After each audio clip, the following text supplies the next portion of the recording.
انسان کی فطرت پاک ہے، مگر جب عادتیں بگڑ جائیں تو دل، دماغ اور روح سب متاثر ہوتے ہیں۔ مشت زنی وقتی سکون تو دیتی ہے، لیکن آہستہ آہستہ انسان کو کمزور، بے چین اور گناہوں کی طرف مائل کر دیتی ہے۔ یہ عادت نہ صرف جسمانی نقصان دیتی ہے بلکہ دل سے نور بھی چھین لیتی ہے۔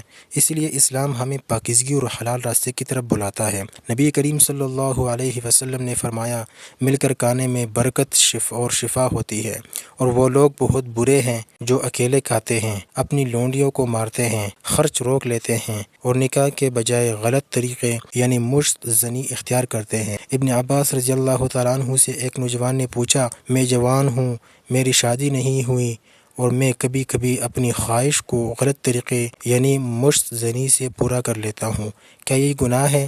یہ سن کر حضرت ابن عباس رضی اللہ عنہ نے منہ پھیر لیا اور فرمایا، تمہارا کسی لونڈی یعنی نکاح کر لینا اس کام سے بہتر ہے